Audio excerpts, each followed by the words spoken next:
Welcome to TheKatieBlackShow. This is my first baby in an interview. Oh, nice. No. Hey guys. Welcome. Hi. Welcome to the Katie Black Show. I'm with very special guest. I'm with Mariah and Genesis. What's up? Hi, how are you? I'm good. How are y'all doing? Pretty good. Where she's got 6 new teeth coming in, so sleep is non-existent right now. I'm sure. Oh my goodness. So cute. So, Mariah, where did you grow up? I was born in Richmond, Virginia, but I'm over it. but I've lived in North Carolina majority of my life.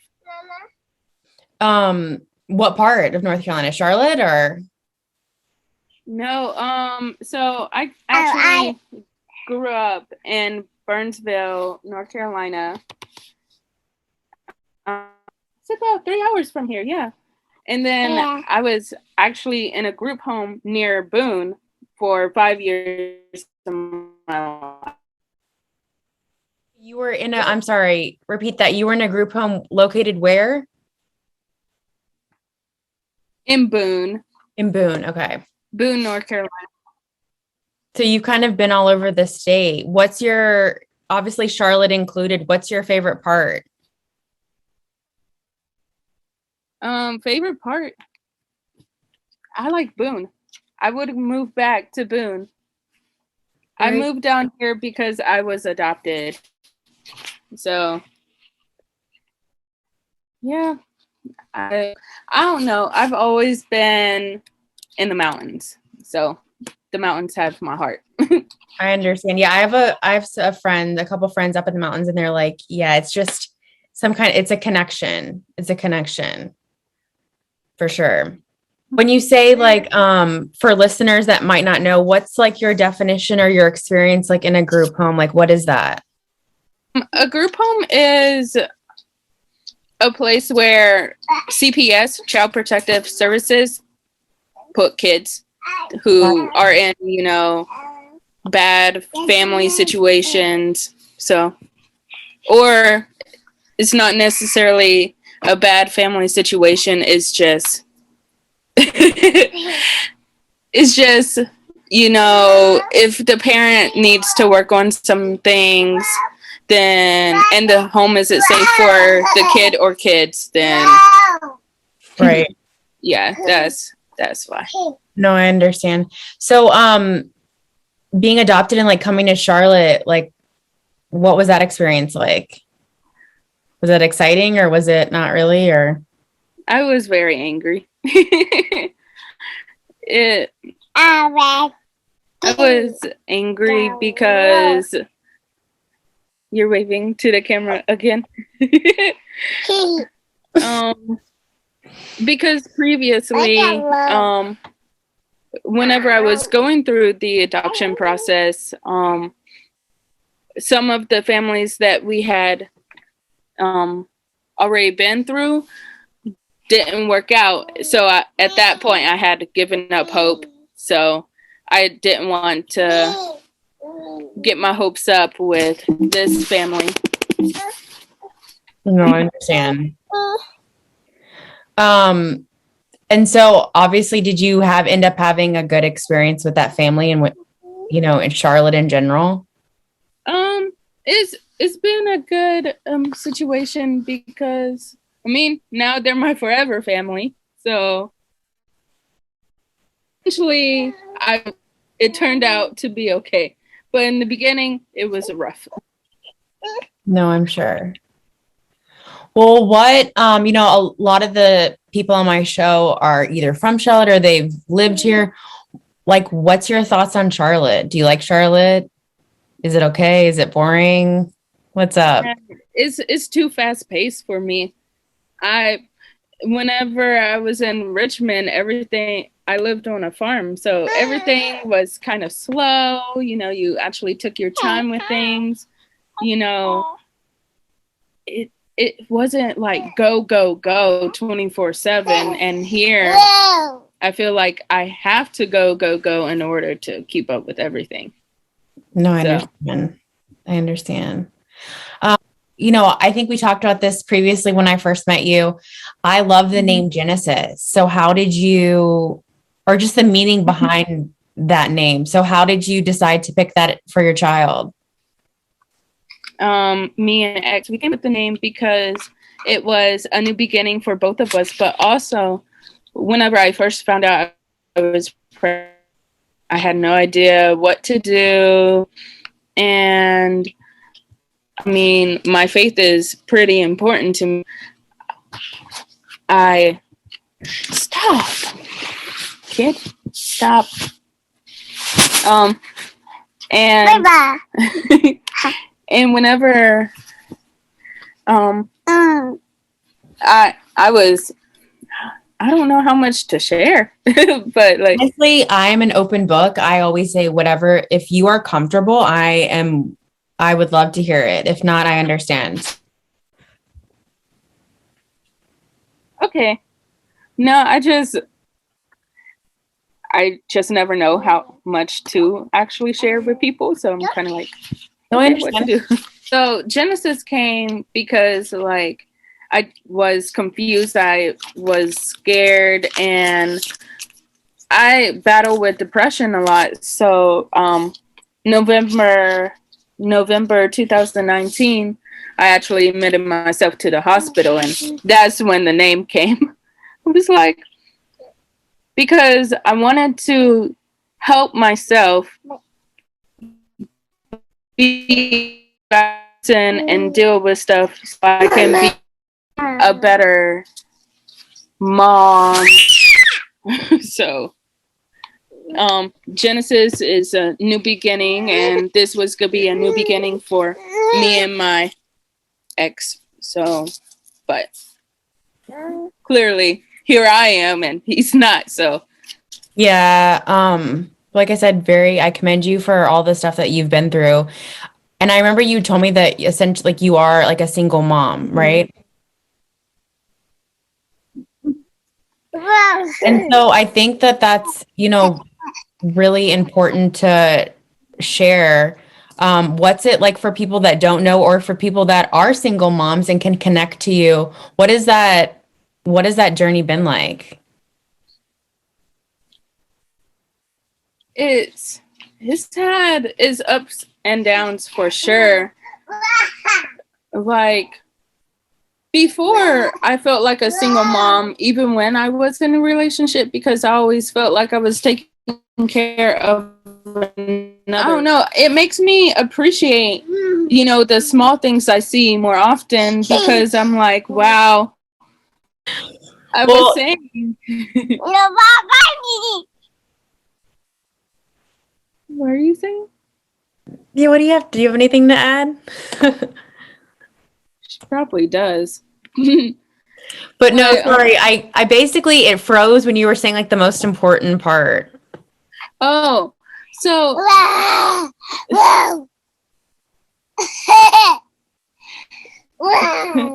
little moments like this, I get to cherish and keep them to myself. Like, it's hard. We have a lot up and downs, especially these last few days, because she's teething and she's getting, you know, her big teeth in. But I wouldn't change it for the world, because whenever I was with my ex, it was like I was taking care of another kid.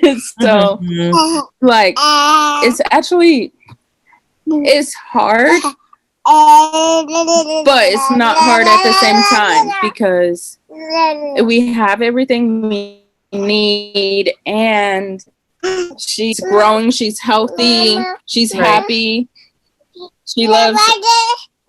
I'm gonna give her juice real quick. So it's fine. No worries, honestly.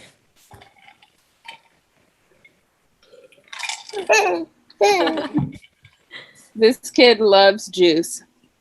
Apple juice, any kind of juice. This is blue raspberry. It's my favorite flavor too. So She drinks anything sweet though. Oh my gosh, I love anything sweet. But sorry, you're just saying that like obviously there's ups and downs. Do you have any other friends that are single moms that you can connect with or anything like that?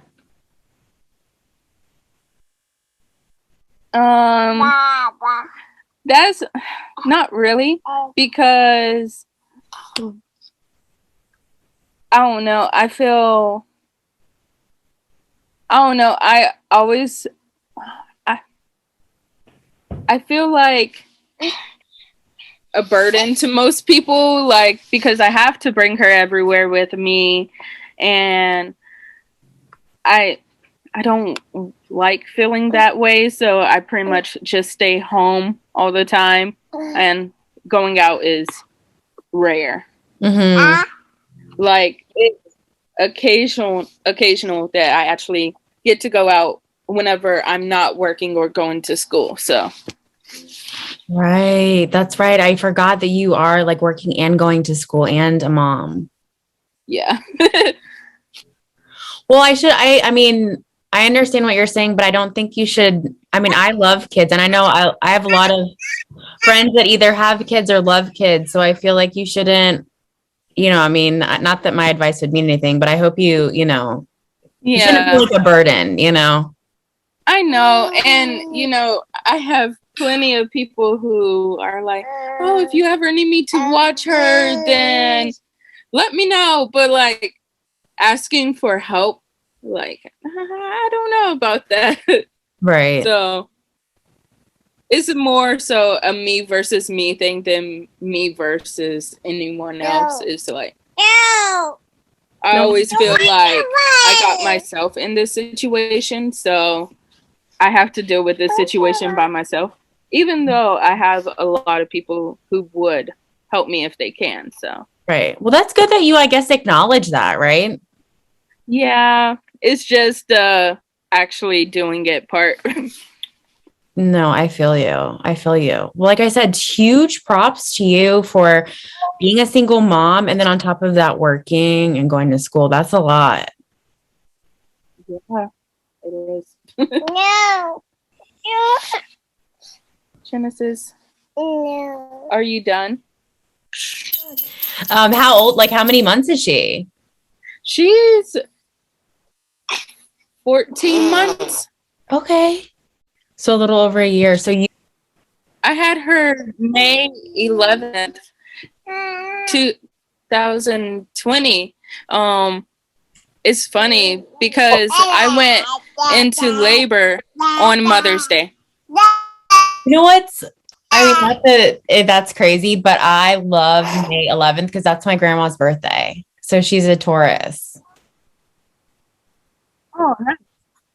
Yes. Yes. She's a lot. She's so little, but she's a lot. A lot of energy. She's very spicy. Yes. I'm like, I can already tell her like personality a little bit, She's very sassy. Like, I'm super laid back. I'm like, go with the flow type. She's on this side of the camera and then she's on this side of the camera. So it's kind of like all over the place. What sign are you? I'm a Leo. Okay, very cool. Very cool. I always ask people that too, like, what's your sign? I don't know. I just feel like it's just interesting. I think it kind of gives me somewhat of an idea of who they are, but I understand that some people don't pay that any mind, What do you think about astrology? It's a hit or miss. Sometimes I'm like, this really resonates with me. And then I read something that, I may not like, but it's semi-true. And I'll be like, I don't know about it. So I'm 50-50. I got you. Like when you say that you're a single mom, does that literally mean that the father is like literally nowhere in the picture, or is he like just okay? Yeah, he's nowhere in the picture, not even a foot in the picture. Right. Yeah. And so did that catch you? Like, was that something that happened right after you gave birth, or was that like, how did that play out? If you want to share. So it's actually a crazy story.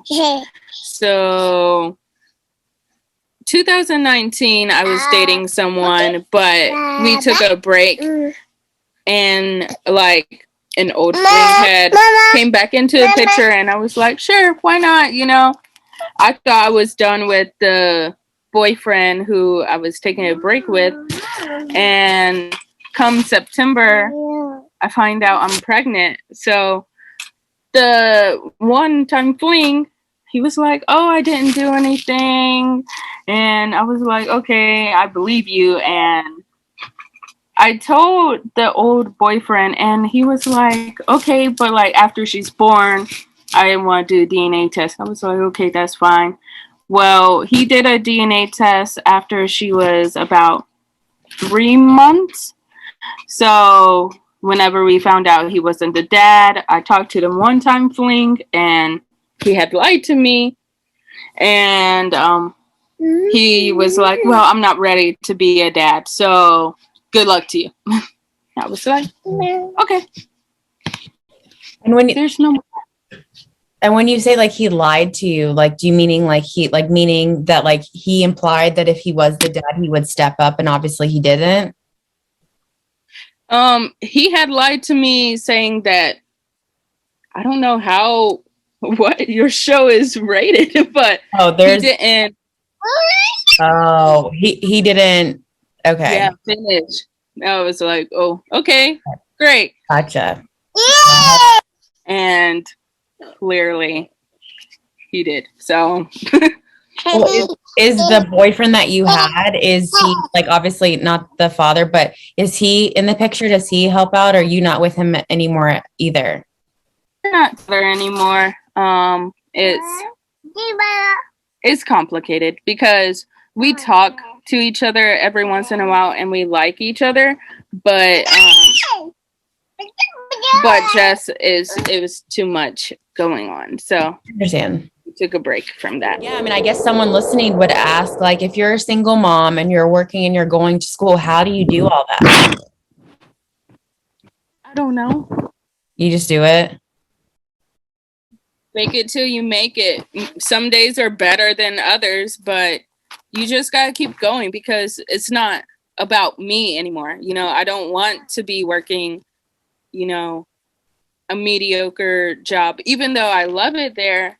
But like, I want a higher paying job. I want something that, you know, will help out more financially. But that's why I waited until she was a little bit older before I started going back to school. And then, like, I could live off of just, you know, my refund checks I get from school. But, you know, extra cash never hurt. And I don't know. I feel like if I have too much free time on my hands, then I'd go insane because I wouldn't know what to do. Mm-hmm. So I go to work and I go to school. Very cool. Now, does like a family friend like watch your kid, or is in daycare? Or? Genesis is a family friend watches her. Yeah. Because right before school started, I was working at a daycare, and I talked to my manager and I was like, hey, I know I won't be here 2 days out of the week, but will Genesis still be able to go to school there? And they were telling me, they've told me, you know, if you're not here, then your kid can't be here. And I'm like, okay, then what's the point of me paying you? Right. Because they took it out my paycheck every couple of weeks for tuition. Mm-hmm. But like, if Genesis can't be there, then what's the point? Like, I should be paying you, you know, for 3 days instead of a whole week, you know, whatever it may be. And I had just texted like in the group chat, hey, pray that, you know, Genesis can go to daycare while I'm in school.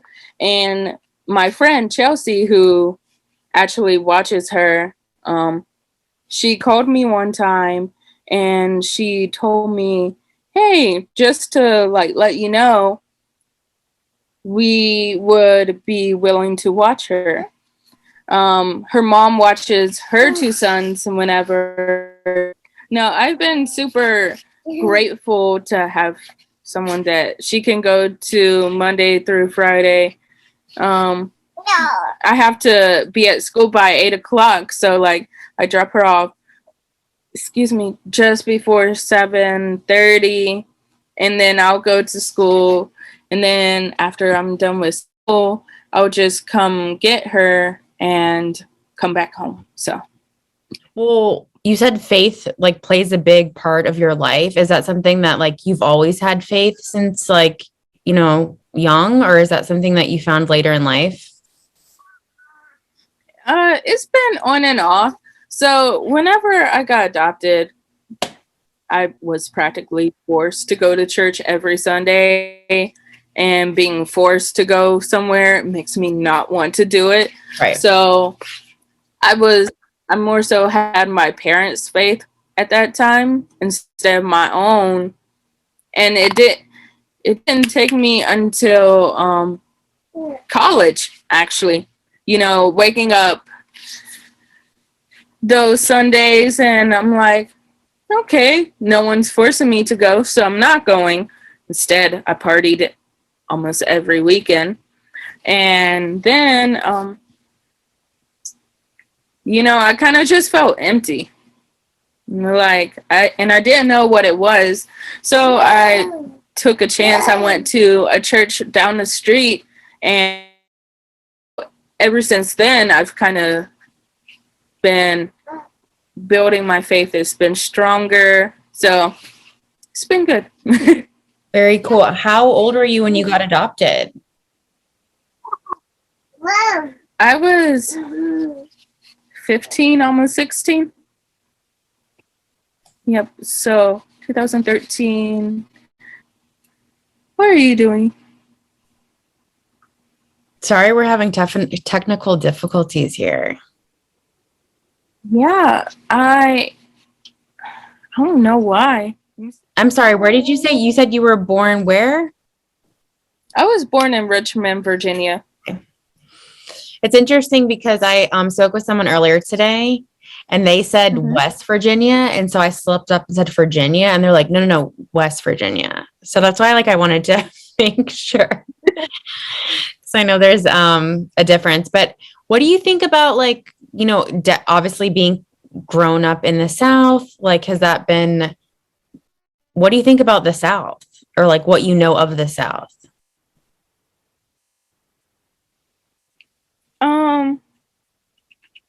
Growing up in the South, I mean, I used to always be that person, oh, I'm not country. And then like I always tried to hide my accent or whatever it may be. And then all of a sudden I was like, why am I trying so hard to act like someone I'm not? So I just, oh, well, I was born in Richmond, Virginia. I moved to North Carolina, and every once in a while, I'll end up drawing out words more than I should, you know, putting more syllables in words. Yes. It's kind of funny. Me too. I think we all, like, if you're from the South, I think that happens to all of us, right? Yeah. It's just it's in our blood. Yeah. It's hilarious. Like, I went to New York's and like, you know, just, I don't know, everything up there seems so, well, one, it's fast going. Two, like, I don't know, people up there, they're go too. And it's just like, do you guys ever slow down? Do you like take a break? Right. That's why like, I want to move back to the country. I just like that pace. Yes. just slow down and live life. What was growing up on a farm like? I loved it. I did. You know, it takes about 45 minutes to go to the city and, you know, playing with chickens, getting dirty, had dogs everywhere, cows everywhere. It was a fun life. It's so much simpler. Mhm. Like, I was a little kid, so I don't remember much, but like I definitely remember chasing chickens everywhere. It was Aw. yeah. And I remember at the time my aunt lived with us and she had this like Great Dane. And it was so scary to me, especially because like we had an 8-foot fence, but they're so big, like even on their hind legs, like he surpassed the fence. And I was just like, that is one scary thing. And I never wanted to go near it. Oh, I can understand that for sure. Now, I always ask people I'm into like pop culture and music. Like, was there any like music, like artists or musicians or bands or anything that you really connected with? Oh, okay, so I'm doing and how I'm feeling at the same time. Because, you know, whenever I'm working out, I have my screamo dubstep playlist. Whenever I'm deadlifting, screamo is my go-to. Whenever I'm relaxing, I lean more towards R&B. And then you know, every once in a blue moon you can catch me listening to country or mariachi music. Grew up in a Mexican trailer park. Sometimes it just takes me back. So it's good. That's good to have variety. That's how kind of, or even too with country, like I feel like I mean, there were some staples in my youth that I listened to, but I feel like even just since like the pandemic, I've started to like really try to like get back into country, see what's going on that music scene. Make friends, like the people that in your group home that you had mentioned earlier, are those people that you stay in contact with through social media or anything like that, or no, or?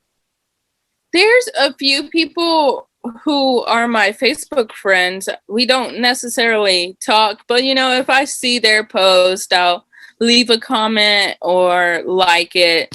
But I probably really only talk to one person that I went to school with whenever I was in the group home. So How long were you in were you in the group home for like a long period of time or just like a year or well? So I was in the group home from 2008 until 2013. So I was almost there 6 years. Wait, no, almost there 5 years. August 2008 to roughly June or July 2013. So And so that's why you're saying that like you were so angry when you had to leave there essentially. I was angry because one, like, my biological mom gave up her rights whenever I was super young. Whenever we first got removed from our house. And, you know, at the time I didn't understand why she had given up on my brothers and I. And I was mad at that. And then whenever we finally, you know, started going to these adoption meets and, you know, picking out potential families that we liked and they didn't work out, there was 2 or 3 families that didn't work out. I was like mad and I was like, why do they not want us? And I just really felt abandoned. Mm-hmm. And, you know, so many teenagers in the foster family or foster care are like, well, they don't want me because I'm too old, or, you know, they want a baby to raise. And like, you know, being fed that and hearing that a lot, I was like, no hope. So whenever the CEO of our group home called me into his office and asked, hey, can you give this family a shot? I was like, whatever. It's probably going to turn out the same.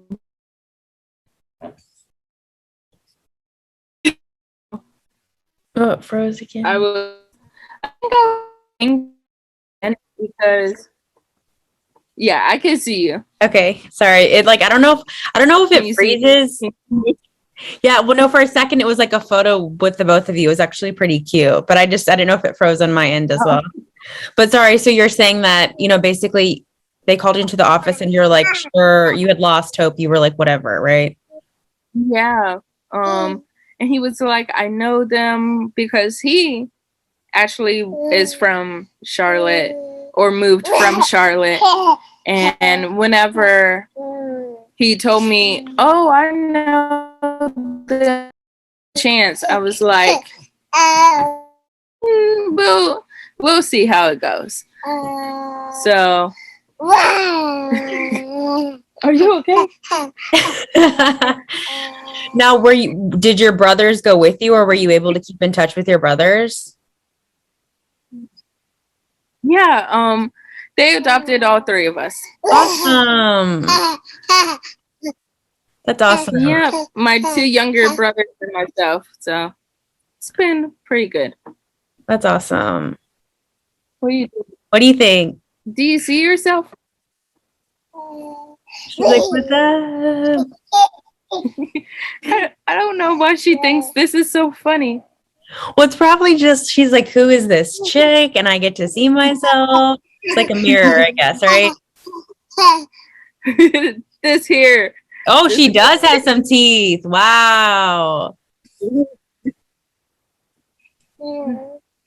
could do it again. Did you have an easy birth?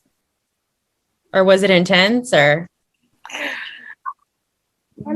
So it was during the pandemic, and you know, I went into labor on Mother's Day, but at the time they were testing everyone for COVID before they would give us a room. They would keep us in triage until we got our results back.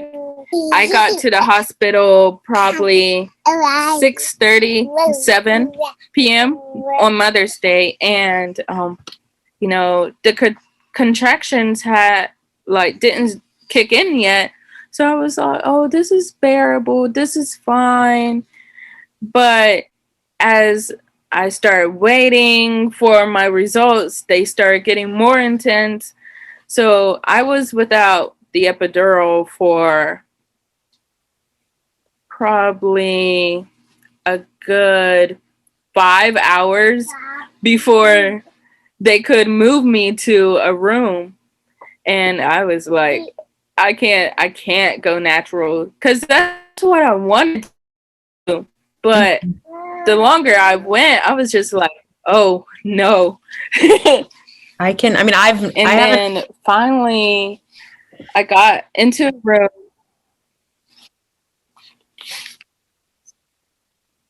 Sorry, there's a delay. Yeah, it's fine. But what was the I haven't had a baby yet, but like, what is that pain like? Is it like the worst pain? The contractions? No.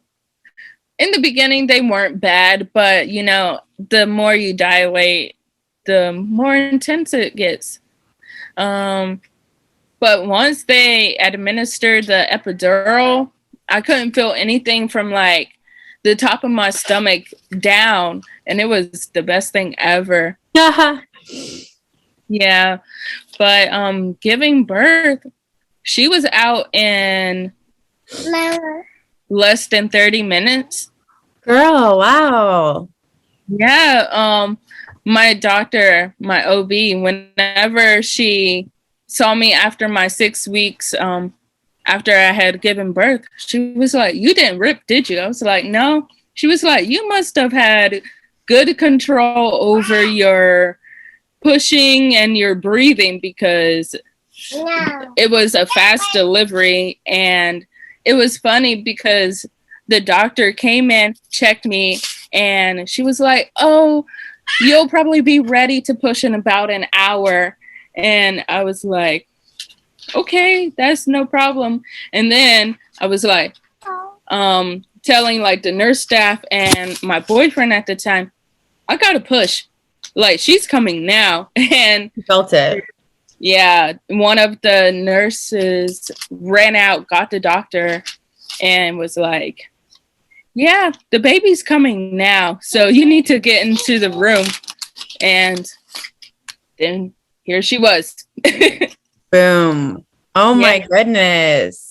It's funny because she was born at 9:27 in the morning, and I was born at 9:37 in the morning. So Oh wow. So both morning babies. yes. Oh. So sweet. So sweet. She's a mess. Hey. It's so sweet. Thank you. That's good job. So sweet. Your family and your siblings, do they help? Does everyone support you and everything with the baby and stuff? I have mixed Some are definitely more supportive than others. But then again, it goes back to me feeling like I'm a burden. That's why I'm like kind of moving in silence right now and trying to save as much money as I can so I can move out soon, hopefully.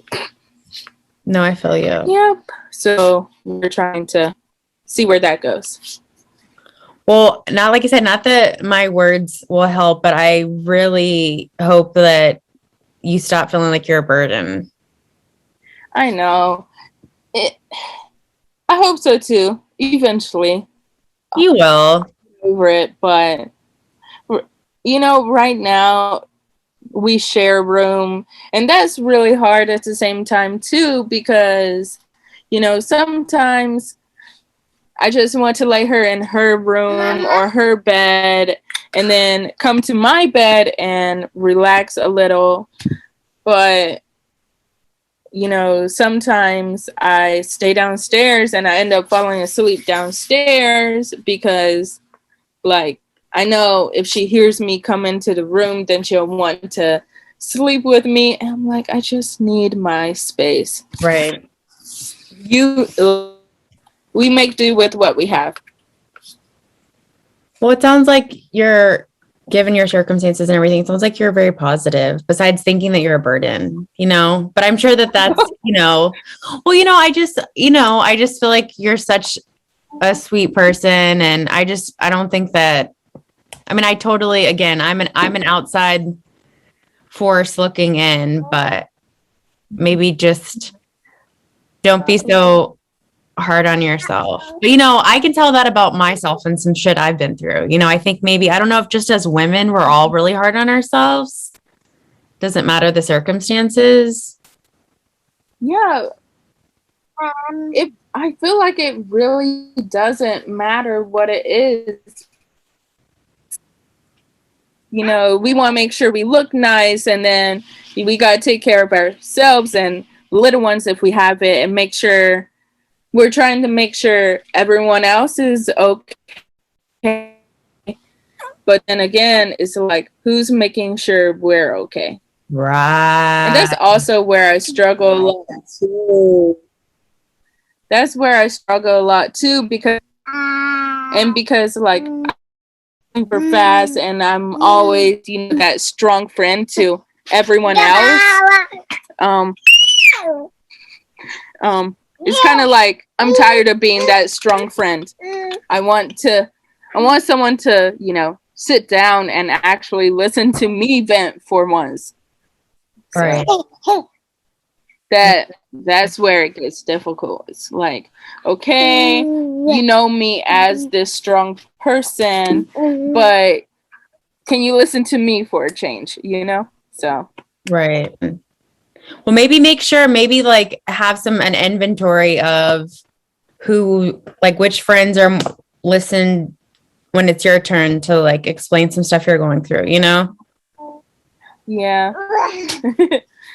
I you know, I think that's also why I have limited friends too, because I think she was working there when you came in that one time, but Victoria, the girl I was working with, it's about equal. I listen to her and give her advice if she wants it, and then she'll listen to me and give me advice if I want it. So it's like vice versa. But it sounds like you have like a very good compass of like what's up and like what's a friend and all of that. Because like I said, I feel like maybe even obviously I'm sure I've got 10 plus years on you, but when I was younger, I don't know if I was that in tune with keeping, like, you know what I mean? If like, is this person like, even in a friend, platonic thing, like, is this person like good for me?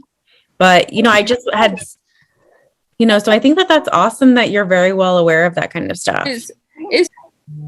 It's hard, but like, I also feel like we outgrow people as we get older. The friends that I had whenever I was, high school, middle school, even freshman year of college, we're all in different stages of our lives now. And we all have different priorities. My priority isn't, hanging out and getting wasted every weekend anymore. Right. My priority is my child and going to school and doing what's best for us now. And, some people are, I'm proud of you for doing what you need to. And then some of those friends are like, oh, you became lame. And it's just like, yeah, we'll see. So. Yeah. And I even have dealt with that. I went through a party phase, and like those are just called party friends. Those are not real friends, Yeah. So, well, okay. So I always ask, or I don't always ask, but I ask a lot of my guests this just because I'm fascinated by it. So to end kind of on a different level, have you ever seen a ghost or something unexplainable that you could share? See, I feel like some people, if I talk to them about it, they're like, are you okay? Do you need to see somebody? But no, I am a judgment-free zone, and I've had some weird experiences, so I'm very open to hearing others. So whenever I first became a single parent, like, single after, we found out he wasn't a dad or anything, I felt this strange presence whenever I was sleeping. Genesis was in her crib, and I look over my shoulder, and like I see a figure hovering over her, not like floating, but like standing on a stool, looking down at her. And I was like, okay, this is really weird, but like I don't want to get up and disturb it. Right. So I was like, I always tell myself, oh, that was an angel watching over my child. But and then I feel like there's always like something I see in the corner of my room during nights, but like I don't get like scary vibes or whatever from it. It's kind of like, okay, are you protecting this room? Like, what are you doing? And anytime I've brought it up with people, they're like, okay, do you need to go see a shrink? I was like, their spirits are real. there's bad spirits and there's good spirits. And like, you know, of course, me believing in God, it was like God sending angels to watch over us, whatever it may be. But no, I'm a believer in Very cool. That's one thing that, you know, I always keep to myself. So I'm actually glad someone asked me about it, because I was like, am I crazy? Oh, no. So when you say like figures, or like specifically the figure that was like standing on a stool, so is it like milky? Do they look like us? Like, is it just like an image? Like, what is it? You know, because it was like the first time I've ever really seen it, and it was like less than 2 feet from my bed, it was more like a transparent milky color. If you don't like using the term ghost, but almost like that. And I was just like, okay, like I said, I didn't get any scary vibes or anything. I didn't feel afraid, but whenever I saw it, I was like, okay, so someone's looking out for Genesis. I was like, okay, as long as you don't harm her, Right. I'm okay with you being here. Very cool. So was it like, again, like I'm just obviously, I have so many questions, but like, was it like, was it like a boy? Was it a girl? Or could you not even make that out? I want to say like a little girl, because, you know, I feel like little boys have more of a, well, actually, I don't know. Now you're gonna have me thinking about it after this. Was it a boy or a girl? So That's okay. You don't have to know. I just, some of the stories, yeah, like people don't know, or they can tell totally. It looks like, you know, a child or a woman in their 40s or an old man or whatever. No, it was definitely a child. So it was a little child and standing on a stool. So I was like, okay, you looking after her or something? So right.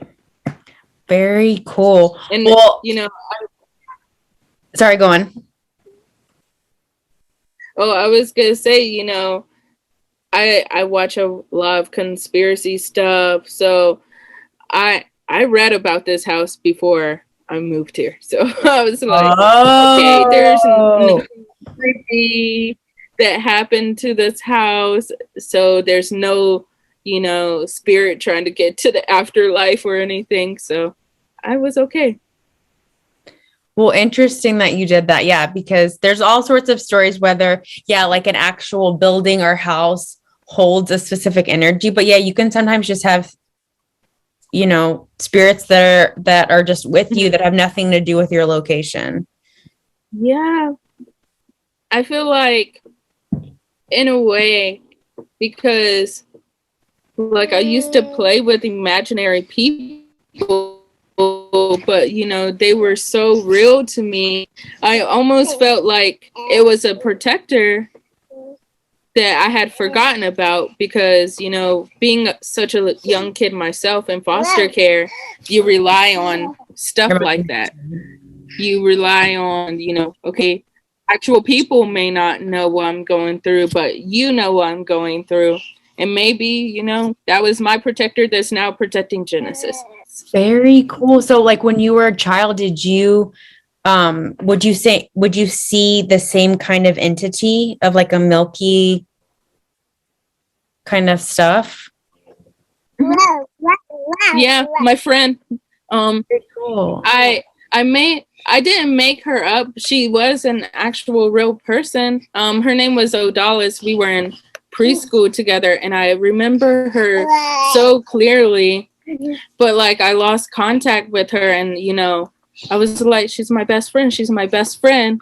And eventually one day I had my best friend back, but only I could see her. So I don't know what that means, but hey.